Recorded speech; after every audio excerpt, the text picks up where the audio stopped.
மாட்சிமை தங்கிய நடுவர் அவர்களே, இந்த மண் எப்படி இருக்குன்னு சொன்னா குறைச்சல் ஒண்ணும் இல்ல. 4:40 ஒரு மாசத்துமா வந்து கொண்டிருக்கிற செய்தி, பத்திரிகையில செய்தி, பரமக்குடியில செகண்ட் ஷோ, 2வது ஆட்டம் சினிமா பார்த்து விட்டு கணவனும் மனைவியுமாக வருகிறார்கள்.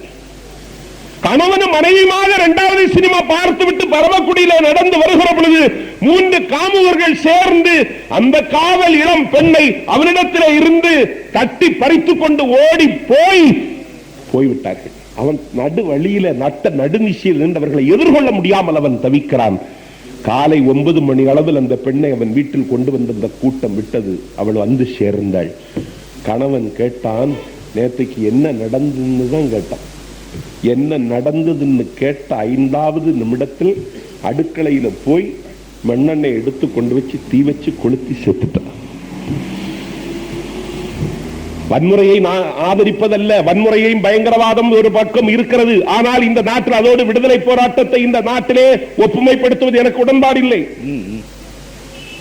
அதுக்காக இந்த நாட்டில் வாஞ்சிநாதனை தியாகி என்பதை நான் ஒப்புக்கொள்ள முடியாது. உங்களுக்கு இருவேறு கருத்து இருக்கலாம். வாஞ்சிநாதன் இந்த நாட்டில் ஆஸ்துரையை சுட்டுக் கொண்டதற்கு காரணம் தேச விடுதலை போராட்டத்தின் ஒரு பகுதி அல்ல நடுவர்களே. பிரிட்டிஷ் நெல்லை மாவட்டத்திலே, திருநெல்வேலி மாவட்டத்திலே ஆஷ் என்று சொல்லக்கூடியவன் கலெக்டராக இருந்த காலகட்டத்தில் அவன் கார் போய் கொண்டிருக்கிற பொழுது ஒரு பெண் இந்த நாட்டில் பிள்ளை நோவெடுத்து பிரசவரி எடுத்து துடிக்கிற சத்தம் அவன் காதுகளில் கேட்கிறது. அது சேரி, தாழ்த்தப்பட்டவன் வாழ்கிற ஊர்.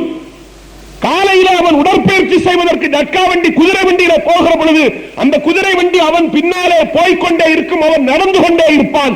அவன் எந்த இடம் வரைக்கும் நடந்து செல்லுகிறானோ அந்த இடத்திலே நடந்து முடித்துவிட்டு அதற்கு பிறகு தன்னுடைய அலுவலகத்திற்கு, தன்னுடைய வீட்டுக்கு, தன்னுடைய பங்களாவிற்கு அவனது குதிரை வண்டியில் ஏறி வருவான். இப்படி ஒரு நாள் நடந்து போகிற பொழுது பிள்ளை பேரு ஒரு பிரசவலி எடுத்து தாய் துடிக்கிற சத்தம் கேட்கிறது.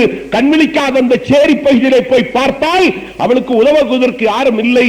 மாவட்ட கலெக்டர் மிஸ்டர் ராஷ், சூரியனை அஸ்தமிக்காத பிரிட்டிஷ் சாம்ராஜ்யத்தில், அவன் தன்னுடைய குதிரை வண்டியில் அந்த பெண்ணை தூக்கி போட்டுக் கொண்டு மருத்துவமனைக்கு கொண்டு செல்வதற்கு அவன் உத்தரவு போடுகிறான். வண்டி ஓடிக்கொண்டிருக்கிறது.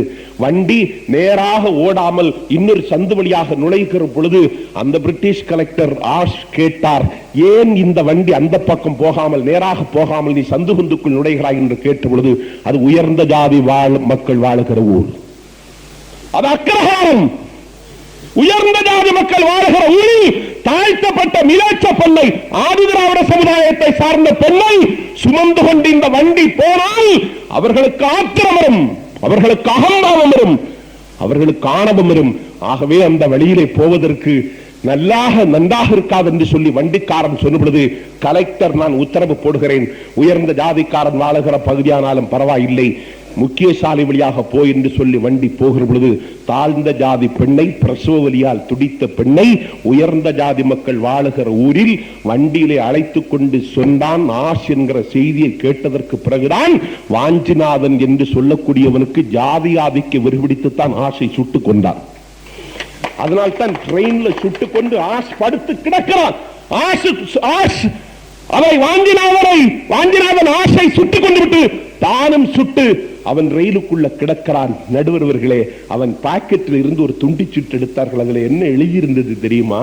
இந்தியாவின் விடுதலைக்கு போராடுவது மட்டும் அவன் நோக்கமல்ல, அவன் அதிலே எழுதியிருந்தான், டு ரெஸ்டோர் த சனாதன தர்மா, சனாதன தர்மத்தை காப்பதற்காகத்தான் இந்த காரியத்தை நான் செய்தேன் என்று. போய் முடிச்சு போடக்கூடாது. இதுக்கு பேர் இது விடுதலை போராட்டத்தின் ஒரு பகுதி அல்ல. அதற்காக நான் நாஞ்சில் சம்பத் பகத்சிங்கை மறுதலிக்கவில்லை, நான் மோகா சிங்கை மறுதலிக்கவில்லை,